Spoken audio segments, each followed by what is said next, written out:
ठीक है। Good morning students, जैसा कि आज का हमारा जो विषय है वो है कैसे लिखे कहानी। तो अभी तक हम कर चुके थे कहानी क्या है, कहानी के तत्व, कहानी के जो 3-4 तत्व कर चुके थे हम, जैसे कथानक, चरित्र चित्रण, वातावरण, ये कर चुके थे हम। ठीक है, तो अब आगे जानेंगे हम पात्रों का जो कहानी में जो पात्रों के संवाद होते हैं। चौथा जो तत्व होता है वो संवाद से संबंधित है। संवाद कल भी मैंने आपको बताया था, संवाद का मतलब है डायलॉग्स। ठीक है, अब देखिए संवाद कैसे होने चाहिए। संवाद संक्षिप्त होने चाहिए, रोचक होने चाहिए और प्रभावशाली हो। ऐसे होने चाहिए जो आम जनता को समझ आ सके। ठीक है, अब जैसे हम कई बार फिल्म में देखते हैं, फिल्म में देखते समय कुछ जो बातें होती है वो एक बार ही सुनने में हमें तुरंत याद हो जाती है। जैसे ये है डायलॉग से, ये क्या नाम है सनी का, देवा की अदालत 4 बजे के बाद शुरू होती है। या फिर ये है, तुम दूध मांगोगे तो हम खीर देंगे, तुम कश्मीर मांगोगे तो हम तुम्हें चीर देंगे। इस तरह की ये जो बातें क्या है, ये जो संवाद है, ये संवाद संक्षिप्त है, ये प्रभावशाली है, ये हमारे मन पर तुरंत ही प्रभाव डालते हैं, आकर्षित है, हमें हमारे मन को अपनी ओर खींचने की इनके अंदर अक्षमता है। ठीक है, तो मेरा जो कहने का मतलब ये है कि संवाद कैसे होने चाहिए। संवाद सबसे महत्वपूर्ण होता है कहानी में। संवाद का जो योगदान होता है वो सबसे महत्वपूर्ण होता है। अगर संवाद अच्छे नहीं होंगे तो क्या होगा, वो जो कहानी है वो हमें समझ नहीं आएगी। अब जैसे कई बार ये है, आप लोग या हम लोग साउथ की फिल्में देखते हैं, उन फिल्मों में क्या होता है कि वो जो बातचीत होती है उनकी, कई बार तो वो समझ ही नहीं आती क्या तो कह रहे हैं क्या नहीं कह रहे हैं। ठीक है, तो इस तरह से संवाद प्रभावशाली होने चाहिए, छोटे होने चाहिए। तो एक बार देख लीजिएगा, पढ़िए। कहानी में पात्रों के संवाद बहुत महत्वपूर्ण होते हैं। संवाद के बिना पात्र की कल्पना मुश्किल है। संवाद ही कहानी को, पात्र को स्थापित, विकसित करते हैं और कहानी को गति देते हैं, आगे बढ़ाते हैं। जो घटना या प्रतिक्रिया कहानीकार होती हुई नहीं दिखा सकता, उसे संवादों के माध्यम से सामने लाता है। इसलिए संवादों का महत्व बराबर बना रहता है। पात्रों के संवाद लिखते समय यह अवश्य ध्यान में रहना चाहिए कि संवाद पात्रों के स्वभाव और पूरी पृष्ठभूमि के अनुकूल हो। वह उसके विश्वासों, आदर्शों तथा स्थितियों के भी अनुकूल होनी चाहिए। संवाद लिखते समय लेखक गायब हो जाता है और पात्र संवाद बोलने लगते हैं। उदाहरण के लिए किसी मजदूर के संवाद ऐसे होने चाहिए कि केवल संवाद सुनकर ही श्रोता को पता चल जाए कि कौन बोल रहा है। अब जैसे मैंने आपको बताया, राजकुमार की फिल्मों के जो डायलॉग्स है वो अगर आप सुनोगे या सनी देओल की फिल्मों के डायलॉग सुनोगे तो हमें क्या होंगे, तुरंत ही याद हो जाते हैं, तुरंत पता चल जाता है कि ये जो आवाज है ना, ये किसकी है। ये आवाज सन्नी की है, ये धर्मेंद्र की, ये अमिताभ बच्चन की। जैसे अब क्या नाम है, कोरोना वायरस से संबंधित जो एक संदेश है, एक टूनिंग है, जो कलर टून है, वो अमिताभ बच्चन ने बनाई हुई है। तो हमें पता चलता है ये जो आवाज है ये किसकी है, अमिताभ बच्चन की है। ठीक है, और ये जो अमिताभ बच्चन जी जो इस कोरोना वायरस से संबंधित जो भी संवाद वो बोल रहे हैं वो हमें तुरंत याद हो रहे हैं। ठीक है, चलिए, 2 गज की दूरी, मास्क है जरूरी, इस तरह से ये बातें हमें तुरंत याद हो रही है। चलिए आगे चलिए। यह आदमी क्या करता है, इसकी पृष्ठभूमि क्या है? आदि आदि। संवाद छोटे, स्वाभाविक और उद्देश्य के प्रति सीधे लक्षित होने चाहिए। संवादों को अनावश्यक विस्तार बहुत ही जटिलताएं पैदा कर देता है और कहानी में जोल आ जाता है। यानी कि जो संवाद है लंबे चौड़े नहीं होने चाहिए, ज्यादा लंबे नहीं हो। ज्यादा लंबे होंगे तो वो क्या होंगे? ज्यादा प्रभावशाली नहीं होंगे और न ही वो श्रोताओं के मन को आकर्षित कर सकते हैं, उन्हें उन पर किसी प्रकार का प्रभाव डाल सकते हैं। सबसे पहले एक ही बात है, संवाद सहज होने चाहिए, सरल होने चाहिए, ठीक है। और छोटे हो, जितने छोटे होंगे उतने जल्दी याद होंगे, उतना ज्यादा इफेक्ट डालेंगे। अब जैसे नरेंद्र मोदी जी है, एक ही डायलॉग मारते हैं पब्लिक पे, क्या? मेरे भाई और बहनों, मेरे भाई और बहनों। आम जनता को ये जो डायलॉग है ये क्या है? रट चुका है हर एक व्यक्ति को कि ये जो डायलॉग्स है ये किसका है? नरेंद्र मोदी जी का, ठीक है। तो इस तरह से छोटे छोटे संवाद होने चाहिए। संवादों का अनावश्यक विस्तार बहुत ही जटिलताएं पैदा कर देता है और कहानी में जोल आ जाता है। कथानक के अनुसार कहानी चरम उत्कर्ष अर्थात क्लाइमैक्स की ओर बढ़ती है। आगे देखिए, क्लाइमैक्स के संदर्भ में, क्लाइमैक्स से रिलेटेड क्वेश्चन पूछा जा सकता है आपसे पेपर में। चरम उत्कर्ष का चित्रण बहुत ध्यान पूर्वक करना चाहिए, क्योंकि भाव या पात्रों के अतिरिक्त अभिव्यक्ति चरम उत्कर्ष के प्रभाव को कम कर सकती है। कहानीकार की प्रतिबद्धता या उद्देश्य की पूर्ति के प्रति अतिरिक्त आग्रह कहानी को भाषण में बदल सकते हैं। सर्वोत्तम यह होता है कि चरम उत्कर्ष पाठक को स्वयं सोचने और लेखकीय पक्ष दर की ओर आने के लिए प्रेरित करे, लेकिन पाठक को यह भी लगे कि उसे स्वतंत्रता दी गई है और उसने जो निर्णय निकाले हैं वे उसके अपने हैं। पहले भी संकेत दिया गया है कि कथानक के बुनियादी तत्वों में द्वंद्व का महत्व बहुत अधिक है। द्वंद्व ही कथानक को आगे बढ़ाता है। उदाहरण के लिए, अगर दो आदमी किसी बात पर सहमत है तो उनके बीच कोई द्वंद्व नहीं है, कोई लड़ाई झगड़ा नहीं है, ठीक है। और बातचीत आमतौर से आगे नहीं बढ़ सकती है, लेकिन असहमति है तो बातचीत सरलता से आगे बढ़ेगी। एक करंट का एग्जांपल दूं आपको, जैसे ये अभी किसान आंदोलन चल रहा है, किसान आंदोलन, ये किसान आंदोलन, अब किसान जो नेता है, जो हमारे किसान भाई है, उनके बीच और सरकार के बीच जो सरकार ने प्रस्ताव पास किया हुआ है, जो ये 3 कानून है, जो विधेयक पास किया हुआ है, उस पर सहमति नहीं बैठ पा रही है। बार बार मीटिंग होती है, कोई परिणाम नहीं निकलता, फिर मीटिंग होती है, कोई परिणाम नहीं निकलता।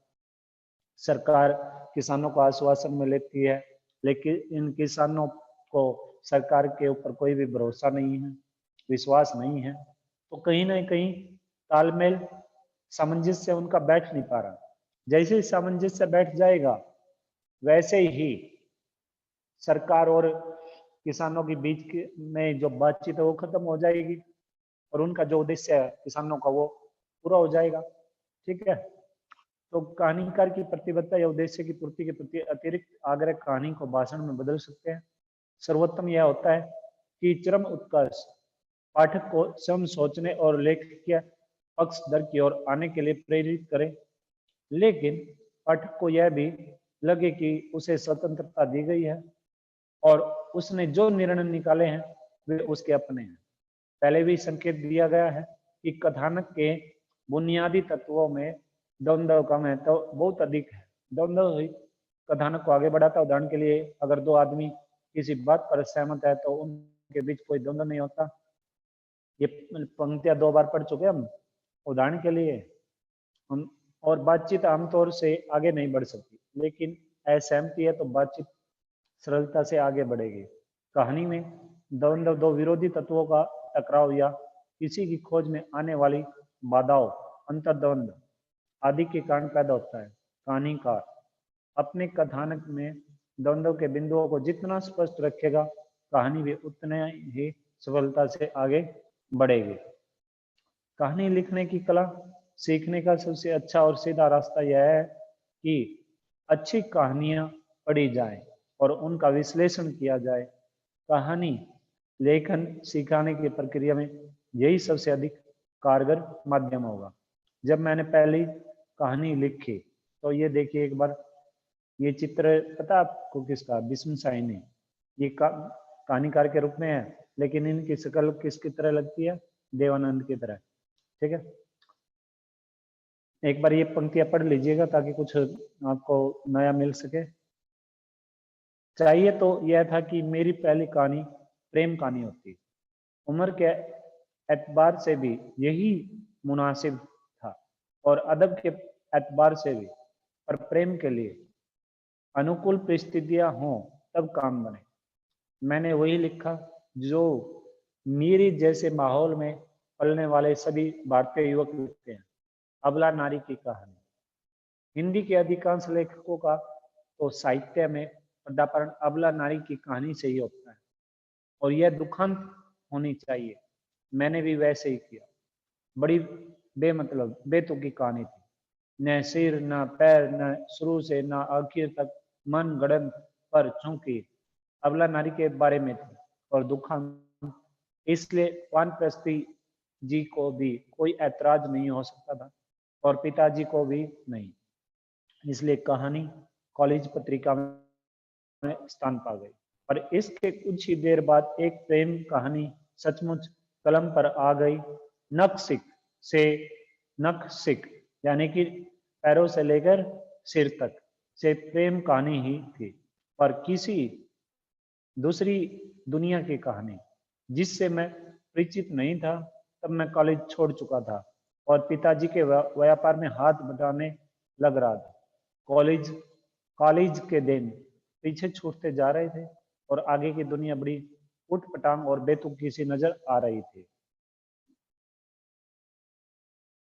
हर दूसरे दिन कोई ना कोई अनूठा अनुभव होता। कभी अपने घुटने छिल जाते, कभी किसी दूसरे को तिरस्कृत होते देखता, मन उचट जाता। कभी एक दिन बाजार में मुझे दो प्रेमी नजर आए। शाम के वक्त नमूनों का पुलिंदा बगल में दबाए मैं सदर बाजार से शहर की ओर लौट रहा था, जब सरकारी अस्पताल के सामने बड़े से नीम के पेड़ के पास मुझे भीड़ खड़ी नजर आई। भीड़ देखकर मैं यूं भी उतावला हो जाया करता था। कदम बढ़ाता पास जा पहुंचा। अंदर जानकर देखा तो वहां दो प्रेमियों का तमाशा चल रहा था। टिप्पणियां और ठिठोली भी चल रही थी। घेरे के अंदर एक युवती खड़ी हो रही थी और कुछ दूरी पर एक युवक जमीन पर बैठा, दोनों हाथों में अपना सिर थामे बार बार लड़की से कह रहा था, राजो 2 दिन और मांग खा, मैं 2 दिन में तंदुरुस्त हो जाऊंगा, फिर मैं मजूरी करने लायक हो जाऊंगा। और लड़की बराबर रोए जा रही थी। उसकी नीली नीली आंखें रो रो कर सूझ रही थी। मैं कहाँ से मांगू, मुझे अकेले में डर लगता है। दोनों प्रेमी आसपास खड़ी भीड़ को अपना साक्षी बना रहे थे। देखो बाबूजी, मैं बीमार हूँ, इधर अस्पताल में पड़ा हूँ। मैं कहता हूँ 2 दिन और मांग खा, फिर मैं चंगा हो जाऊंगा। लड़की लोगों को अपना साक्षी बनाकर कहती, यहाँ आकर बीमार पड़ गया। बाबूजी, मैं क्या करूं? इधर पुल पर मजूरी करती रही हूँ, पर यहाँ मुझे डर लगता है। इस पर लड़का तड़प कर कहता, देख राजो, मुझे छोड़कर नहीं जा। इसे समझाओ बाबूजी, यह मुझे छोड़कर चली जाएगी तो इसे मैं कहाँ ढूंढूंगा? यहाँ मुझे डर लगता है, मैं रात को अकेली सड़क पर कैसे रहूं? पता चला कि दोनों प्रेमी गांव से भागकर शहर में आए हैं। किसी फकीर ने उनका निकाह भी करा दिया है। फटे हाल गरीबी के स्तर पर घिसटने वाले प्रेमी शहर पहुंचकर कुछ दिन तक तो लड़के को मजदूरी मिलती रही। पास ही में एक पुल था। वह पुल के एक छोर से सामान उठाता और दूसरे छोर तक ले जाता। जिस काम के लिए उसे इकन्नी मिलती, कभी किसी की साइकिल तो कभी किसी का गट्ठर। हनीमून पूरे 5 दिन तक चला।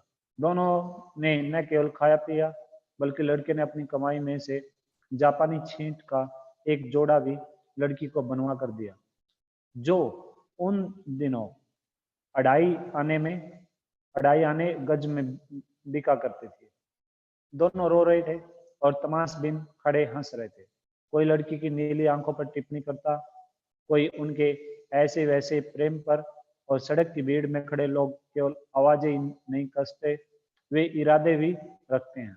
और एक मौलवी जी लड़की की पीठ सहलाने लगे थे और उसे आश्रय देने का आश्वासन देने लगे थे, और प्रेमी बिलक बिलक कर प्रेमिका से अपने प्रेम के वास्ते डाल रहा था। तभी पटाखे की भांति अंधेरा उतरने लगा था और पीछे अस्पताल की घंटी बज उठी थी, जिसमें प्रेमी युवक भर्ती हुआ था, और वह गिड़गिड़ाता, चिल्लाता, हाथ बांधता लड़की से 2 दिन और मांग खाने का प्रेमालाप करता अस्पताल की ओर सरकने लगा। और मौलवी जी सरकते हुए लड़की के पास आने लगे और घबराई किंक मूड लड़की मृग शावक की भांति सिर से पैर तक कांप रही थी। नायक भी था, नायिका भी थी, खलनायक भी था, भाव भी थे, वीर्य भी। कहानी का अंत अनिश्चय के धुंधल के में खोया हुआ भी था। मैं यह प्रेम कहानी लिखने का लोभ संवरण नहीं कर सका। लुक छिप कर लिख ही डाली जो कुछ मुद्दत बाद नीली आंखें, यानी कि ये जो कुछ देखा ना लेखक ने, ये उसको एक टाइटल दे दिया उस प्रेमिक जोड़े की कहानी को, नीली आंखें, क्योंकि लड़की की आंखें कैसी थी, नीले रंग की। शीर्षक से अमृता जी के संपादकों में अंश में छपी, और इसका मैंने 8 रुपये मुआवजा भी वसूल किया, जो आज के 800 रुपये से भी अधिक। ये था आपका अध्याय। इसके बाद हम इसमें से 3-4 क्वेश्चन करेंगे, ताकि वो आपके पेपर में आएंगे, डेफिनेटली आएंगे। ठीक है, वो आप करोगे। और एक क्वेश्चन करने से पहले मैं आपको थोड़ा सा बता दूं, जो हिंदी की फाइल बनेगी उसमें 2 टॉपिक दिए जाएंगे आपको। एक टॉपिक तो आप करेगा वर्तमान युग में किसान वर्ग की स्थिति, उसके बाद क्वेश्चन मार्क लगाओगे। वर्तमान युग में किसान वर्ग की स्थिति, और उसके बाद क्वेश्चन मार्क। कम से कम 14 या 15 पेजों पे आप इसको अच्छे से विस्तार पूर्वक लिखोगे। ठीक है, और एक टॉपिक और आपको जल्दी बता दिया जाएगा। हो सकता है कि स्कूल खुल गए हैं मंडे से, थोड़ा सा उसका भी आपको आजकल में मैसेज आ जाएगा, जैसा भी है। तो ये टॉपिक रहेगा, जिसको ये टॉपिक अच्छा लगे इस पे फाइल बना लेना, चित्र वित्र सब कुछ होने चाहिए अच्छे से। और इसमें आप कैसे बताओगे किसानों से संबंधित प्राचीन काल में, पुराने समय में किसान की हालात कैसी थी, वर्तमान में कैसी है, और भविष्य में कैसी होगी। इस तरह से आप इसको लिखोगे। ठीक है, और दूसरा टॉपिक और आपको जल्दी दिया जाएगा। तो अब क्वेश्चन है इसमें। सबसे पहले तो हम जो करेंगे इसमें से, जैसे क्वेश्चन निकल के आता है, कहानी और नाटक में अंतर स्पष्ट कीजिए। कहानी और नाटक में अंतर स्पष्ट करें। तो इसका जो जवाब लिखोगे आप, क्योंकि ये 2 या 3 अंक में पूछा जाएगा पेपर में, इसमें से एक दो, ये जो बाद के 2-3 चैप्टर किया ना, इनमें से 2-3 क्वेश्चन पक्के आएंगे डेफिनेटली। कहानी और नाटक में अनेक समानताएं भी होती हैं, और अनेक समानताओं के साथ साथ अनेक भिन्नताएं भी होती है। कहानी और नाटक साहित्य की 2 अलग अलग विधाएं हैं। जहां कहानी का संबंध केवल पाठक और लेखक के साथ होता है, वहीं नाटक उसके लेखक, निर्देशक, पात्रों, दर्शकों, श्रोताओं और अन्य कई लोगों के साथ नाटक जुड़ा हुआ होता है। जबकि कहानी किसके साथ जुड़ी होती है? एक तो पाठक है जो पढ़ने वाला है, एक जो लेखक होता है जो लिखने वाला है। और नाटक में क्या होता है, नाटक किस किस के साथ जुड़ा होता है? लेखक के साथ, निर्देशक के साथ, जो डायरेक्टर होता है उसका। ठीक है, जो नाटक में पात्र होते हैं, जो दर्शक होते हैं, जो श्रोता होते हैं, सुनने वाले होते हैं, और जो इनसे संबंधित जो अन्य लोग होते हैं, ठीक है, वो सभी नाटक के साथ जुड़े हुए होते हैं। नाटक में दृश्य होने के कारण यह कहानी से अधिक समय तक प्रभावशाली रहता है। देखिए, नाटक में चित्र दिखाए जाते हैं, ठीक है, यानी कि दृश्य दिखाए जाते हैं। इसीलिए ये जो नाटक है ये लंबे टाइम तक प्रभावशाली होता है, ठीक है। नाटक में अभिनेता, मंच सज्जा, संगीत, प्रकाश व्यवस्था का विशेष महत्व होता है। ये भी पंक्ति बहुत महत्वपूर्ण है। नाटक में अभिनेता होगा, मंच सज्जा होगी, यानी कि जहाँ पे वो जो भी नौटंकी करेंगे, जो स्टेज होती है उसको अच्छे से सजाया जाता है, ठीक है। संगीत होता है, आप देखते भी हो बीच बीच में ये जो नाटक टेलीविजन पे देखते हो, इनमें बीच बीच में सॉन्ग भी आते रहते हैं, ठीक है, 1-2 मिनट के, 3 मिनट के, जैसा भी होता है। और रोशनी की व्यवस्था भी की जाती है अच्छे से, कृत्रिम पदार्थों का प्रयोग किया जाता है, कृत्रिम चीजों का, ठीक है। तो आगे है, जबकि कहानी में इनकी अधिक आवश्यकता नहीं होती। इन सभी चीजों की, अभिनेता के, मंच सज्जा के, संगीत के, प्रकाश व्यवस्था के, इनकी कहानी के अंदर इतनी ज्यादा जरूरत नहीं होती।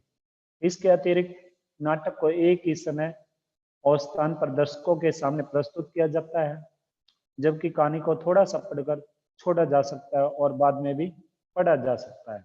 लेकिन नाटक में ऐसा नहीं है। अगर आपने जिस जगह से छोड़ दिया, उस जगह से छोड़ने के बाद अगर आप सोचते हो कि उसे वहीं से देखे, तो नहीं देख सकते। आपको आगे के चित्र, आगे की जो स्टोरी होती है वो आपको देखने को मिलेगी, सुनने को मिलेगी नाटक में, ठीक है। जैसे आज मान लीजिए कुमकुम भाग्य देख रहे हो आप, और 5 मिनट हो गए, 10 मिनट हो गए देखते हुए, जैसे ही आप देख रहे हो लाइट चली गई या टेलीविजन खराब हो गया, ठीक है, जैसे भी है, कोई भी समस्या आपके समक्ष खड़ी हो गई और जो सीन है वो बड़ा जबरदस्त चल रहा है, तो आप क्या करोगे? जैसे आपके सामने ये समस्या आई, तो आप आगे का जो नाटक है वो देख नहीं सकते, आप वंचित रह गए। अब उस चीज को आप टेलीविजन पे दोबारा नहीं देख सकते, उसे दोबारा तब देख सकते हो जब उन्हें दोबारा से उस चीज को शुरू किया जाएगा, ठीक है। आप क्या करोगे? या तो गूगल पे जाओगे, यूट्यूब पे जाओगे, सर्च करोगे उसे, उसकी जो कड़ी है जो आप देख रहे थे उसे आप देखने की कोशिश करोगे, ठीक है। लेकिन कहानी में क्या है, मान लीजिए अभी आपने एक पेज पढ़ लिया मुंशी प्रेमचंद जी का कहानी, दो बैलों का था या पंच परमेश्वर या कहन, ठीक है। तो उसके बाद आप क्या करोगे? आप थोड़े से बोर हो गए या कुछ कोई बाधा आ गई, 2 मिनट, 4 मिनट, 1 घंटा, 2 दिन, उसके बाद आपने पेज मोड़ा या पेज को आपने निशान लगाया लाइन पे, इधर तक पढ़ चुके हैं, आगे फिर 2 दिन बाद, 2 महीने बाद, 10 साल बाद आप उसे उन्हें फिर पढ़ लो, ठीक है। तो ये अंतर होता है कहानी और नाटक में। अब आगे है, कोई भी कहानी है, उस कहानी को नाटक में रूपांतरित किस प्रकार से किया जा सकता है, कैसे बदला जा सकता है, कहानी को नाटक में कैसे बदल सकते हैं, ये सवाल है। अब देखिए, कोई भी कहानी है, उस कहानी को नाटक में रूपांतरित करने के लिए कई सोपानों से गुजरना पड़ता है, कई स्टेपों से गुजरना पड़ता है, कई चरणों से गुजरना पड़ता है। सबसे पहले कहानी की कथा वस्तु को समय और स्थान के आधार पर बांटा जाता है। उसके बाद कहानी की अलग अलग घटनाओं के अनुसार दृश्यों का निर्माण किया जाता है। दृश्यों को लिखते समय इस बात का भी ध्यान रखा जाता है कि दृश्य नाटक को गति प्रदान करते हैं या नहीं, ठीक है। एक दृश्य के माध्यम से अगले दृश्य की भूमिका भी तैयार करनी पड़ती है।